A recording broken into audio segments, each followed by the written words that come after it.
নমস্কার, আমি সুদীপ্ত। রংধনু গার্ডেনে সবাইকে স্বাগত জানাই। আজকের প্রতিবেদনে আমরা কিছু আর্লি ভ্যারাইটির আম নিয়ে কথা বলবো, যে আমগুলো মে মাসে পাকবে। আপনারা হয়তো অনেক সময় জানতে চান কোন আম কোন সময় হারভেস্ট করা যায়। আজকের প্রতিবেদনে এই আর্লি ভ্যারাইটির আমগুলো কোন সময় হারভেস্ট করা যায়, আর্লি ভ্যারাইটির আমগুলোর মধ্যে কোনগুলো আপনি লাগাতে পারেন, কোনগুলো খেতে ভালো, এই সমস্ত কিছুই আজকের প্রতিবেদনে আমরা আলোচনা করি। প্লেটে কিছু পুরনো নবাবী আর্লি ভ্যারাইটির আম রয়েছে কিছু বিদেশি আম এবং কয়েকটা ইন্ডিয়ান হাইব্রিড আমও রয়েছে। সমস্ত ভ্যারাইটিগুলো আপনাদের সামনে তুলে ধরবো, টেস্ট, তাদের চারিত্রিক বৈশিষ্ট্যকেই সবকিছু থাকবে আজকের ভিডিওতে। আর এই প্লেটের পাকা আমের গন্ধে চারিদিকটা মমা করছে, মনে হচ্ছে কখন এই আমগুলো কাটবো আর খাবো। রয়েছে ছোটা পটাকা, আমার খুব পছন্দের আম। চলুন আজকের ভিডিও শুরু করা যাক এবং আমগুলো কেটে কেটে এই টেস্ট রিভিউ আপনাদের সামনে তুলে ধরবো।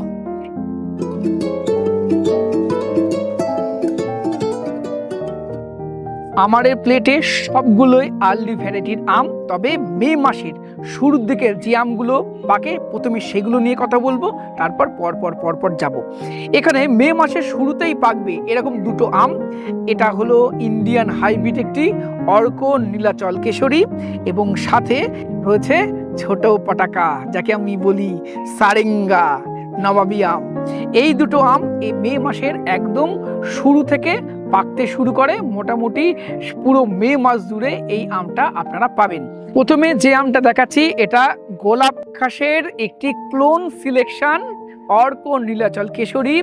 এই আমটা রেগুলার বিয়ারিং, প্রতি বছর যেমন ধরে এবং ফলনও প্রচুর হয়, গাছও ডুয়া প্রকৃতির হয়। আমি আগেও বলেছি এই আমটা কিন্তু বাণিজ্যিক আম, সাথে ছাদ বাগানেও আপনারা করতে পারবেন। এবার এই আমটা কাটি এবং কাটতে কাটতে বলি, এই আমটা আমার একটা ছোট গাছে হয়েছিল, সেই জন্য এর সাইজ অতটা বড় হয়নি, আরো বড় হয় এবং আরো সুন্দর কালার আসে।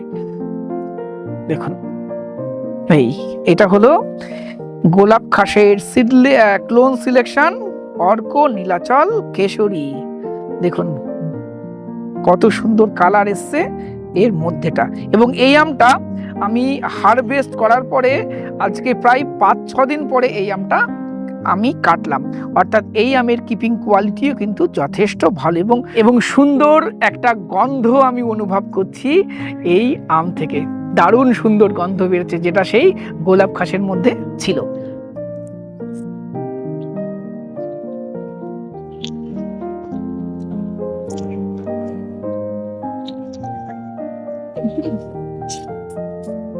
প্রথমেই বলি অর্ক নীলাচল কেশরী খেতে চমৎকার, এর অ্যারোমাটা চমৎকার এবং মিষ্টতাও যথেষ্ট ভালো।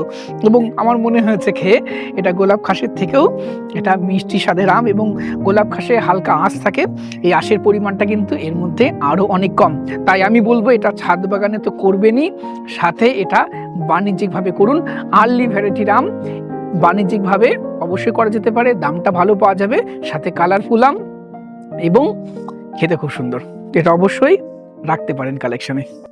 মে মাসের শুরু থেকেই যে আমটা আমাদের এই নদিয়া, মুর্শিদাবাদ এই জেলাগুলিতে প্রত্যেকটা ফলের দোকানে পাওয়া যায়, সেটা হলো এই সারেঙ্গাটা একটি নবাবী আম, অনেক পুরনো আম। এবং দেখুন এর শেপটা একটি ইউনিক, একটা সুন্দর নাক থাকে, তবে সাইজটা একটু ছোট। এর ওজন মোটামুটি 120 থেকে 150 গ্রামের মধ্যে এর সাইজ হয়। এটাকে বলি ছোটা পটাকা। কেন ছোটা পটাকা চলুন টেস্ট করে আপনাদের বলবো। তাহলে চলুন কাটি সারেঙ্গা। কি রসালো দেখুন, কাটতে কাটতে কিরকম রস চুয়াচ্ছে, ভীষণ রসালো একটি আম। আর কি সুন্দর গন্ধ, হ্যাঁ এটাতেও দারুণ সেন্ট। আচ্ছা, এবার আমি টেস্ট করব সারেঙ্গা। মন ভরিয়ে দেবে, ভীষণ রসালো এবং এর ফ্লেভার অসাধারণ, মিষ্টতা খুব ভালো। TSS 21, 22, 23 কাছাকাছি থাকে এবং গাছ পাকা সারেঙ্গা যদি আপনি খান না, সত্যি বলছি ভুলে যাবেন ওই বিদেশি আমের টেস্ট। অসাধারণ আম এবং সারেঙ্গা কিন্তু রেগুলার পেয়ারিং আম, প্রতি বছর ধরে।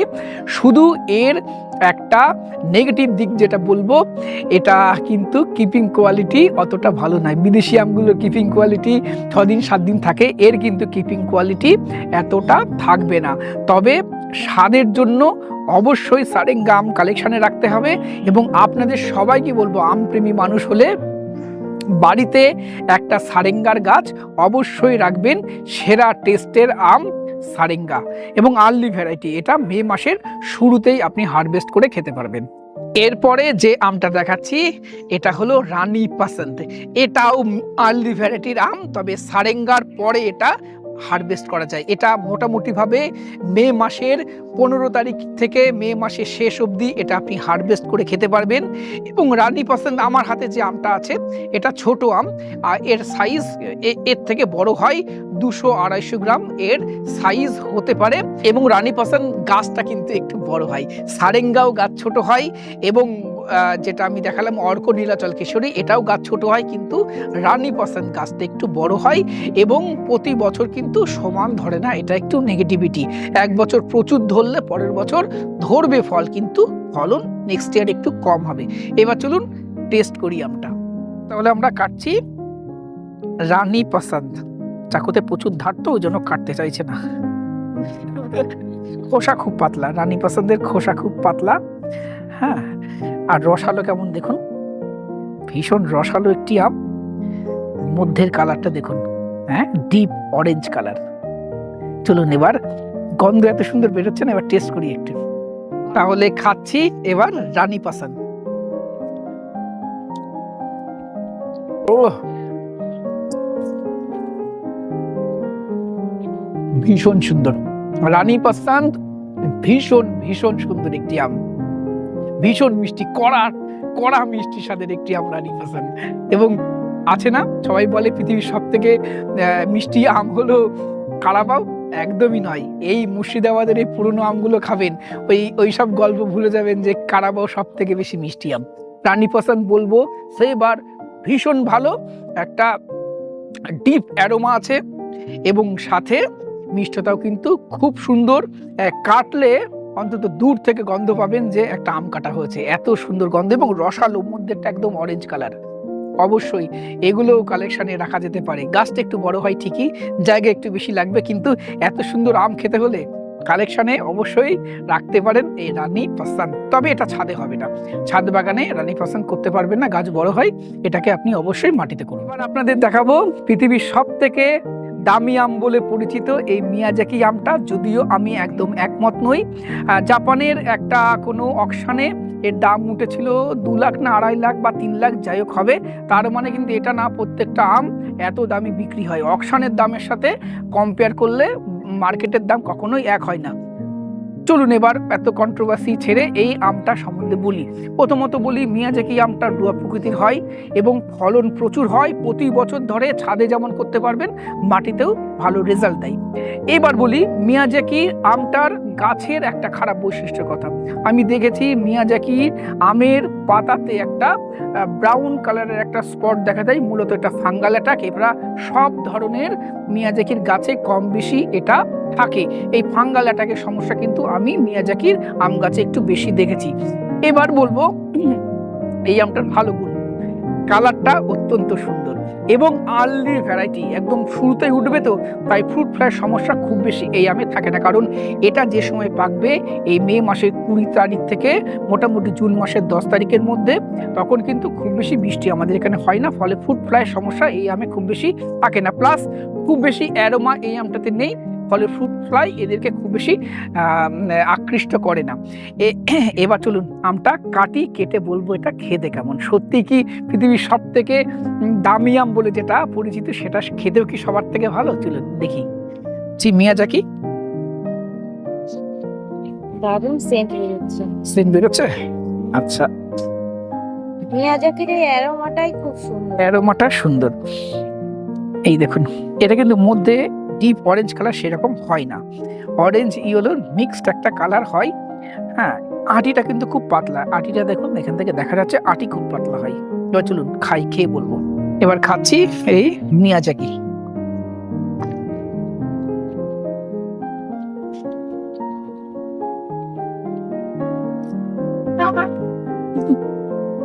আমটা মিষ্টতা মোটামুটি, টকের একটা টাচ রয়েছে, অ্যারোমাটা সুন্দর। যদি আপনি এটাকে আগের যে আমগুলো রয়েছে সেগুলোর সাথে কম্পেয়ার করেন তাহলে বলবো এটা একটু পিছিয়ে থাকবে। এর অ্যারোমাটা সুন্দর হলেও ওভারঅল টেস্টের দিক থেকে আমি বলবো এটা অ্যাভারেজ। তবে এর ভালো গুণ হলো সিডটা খুব পাতলা থাকে, ফাইবার খুব কম থাকে, এবং এই আমটার কিপিং কোয়ালিটি খুব ভালো এবং কালারফুল আম, রেগুলার বিয়ারিং, এই ভালো গুণগুলো এর মধ্যে আছে। তবে ইন্ডিয়ান আমগুলোর সাথে যদি কম্পেয়ার করেন তাহলে আপনি একটু পিছিয়ে রাখবেন এই মিয়াজিকে। তবে অ্যারোমাটা সুন্দর। অনেকে হয়তো অ্যারোমার জন্য আম খান, গন্ধের জন্য আম খান, ফ্লেভারের জন্য আম খান, তাদের এই মিয়াজাকি ভালো লাগবে। যারা মিষ্টতার জন্য আম খান তাদের এই আমটা ভালো লাগবে না। তবে ছাদ বাগানে অবশ্যই মিয়াজাকি আপনারা করতে পারেন। এটা ডুয়া প্রকৃতির, গাছ ছোট হবে, ফলন প্রচুর হয় এবং কালারফুল আম, দেখতে সুন্দর লাগবে। মে মাসের একদম লাস্ট উইক থেকে শুরু করে জুনের প্রথম দিকে পাকতে শুরু করবে চম্পা, আর একটা মুর্শিদাবাদের সুনামধন্য আম। তবে আমার হাতে যে আমটা আছে এর সাইজ ছোট হলেও এই চম্পার ওজন কিন্তু মোটামুটিভাবে 200 গ্রামের কাছাকাছি হতে পারে। চম্পাটা বলে রাখি, এটাও রেগুলার বিয়ারিং আম, প্রতি বছর ধরে এবং গাছটা খুব বেশি বড় হয় না। আর এই আমটার হারভেস্টিং টাইম আগেই বললাম মে মাসের লাস্ট উইক থেকে জুনের ফার্স্ট উইক। এটা জায়গা বিশেষ একটু 5 দিন বা 10 দিন এদিক ওদিক হতে পারে। সমুদ্রের উপকূলবর্তী এরিয়াগুলোতে আরেকটু আগে পাকবে। এবার যত উত্তরের দিকে যাওয়া যাবে এর হারভেস্টিং টাইম আরেকটু বাড়বে। এবার চলুন কাটি এই চম্পা। যদি মনে হচ্ছে আমটা এখনো এতটা ভালো পাকেনি, গাছ পাকা নয়, সবে কালকে আমি এই আমটা পেরেছি, খাওয়া যাবে। এই দেখুন এখনো কিন্তু খুব ভালো পাকেনি, এটা হালকা পেকেছে। চলুন তাও একটু খেয়ে আপনাদেরকে বলছি কেমন খেতে। এই আধ পাকা চম্পা আমটাই খেয়ে আপনাদের বলছি, এবং কাটার সাথে সাথে এর কিন্তু সুন্দর গন্ধ বেরোচ্ছে। দারুণ, এখনই দারুণ লাগছে।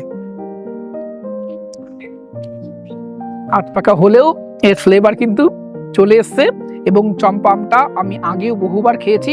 পূর্ব অভিজ্ঞতা থেকে বলছি চম্পা আমের ফ্লেভারটা খুব সুন্দর, এবং খাওয়ার সময় হালকা চম্পা ফুলের যে ফ্লেভারটা থাকে, গন্ধটা থাকে, সেটা কিন্তু আপনি এই আমের মধ্যে থেকে পাবেন। মিষ্টতাও খুব ভালো, কড়া মিষ্টি স্বাদের একটি আম, এবং অবশ্যই আপনার মন ভরিয়ে দেবে এই চম্পার টেস্ট। এবং এটা পাকবে আপনার মের লাস্ট উইক থেকে জুনের ফার্স্টের দিকে। এটাকে আপনি অবশ্যই আপনার কালেকশনে রাখতে পারেন, এবং ছাদ বাগানেও এটা করতে পারেন যদি কাটায় ছাটাই করতে পারেন। সারেঙ্গা এবং চম্পা ছাদ বাগানে করতে পারেন, রানী পাসানটা ছাদ বাগানে করা একটু মুশকিল। বাকি যতগুলো আম দেখালাম প্রত্যেকটাই ছাদ বাগানে অবশ্যই করা যেতে পারে। আজকে যে 5টা আম আমি খেলাম, আমার মনে হয় মে মাসের এই 5টা আমই সব থেকে বেশি পপুলার এবং সব থেকে ভালো। এই 5টা আমেরই স্পেসিফিক কিছু ভালো গুণ আছে, কিছু খারাপ গুণ আছে।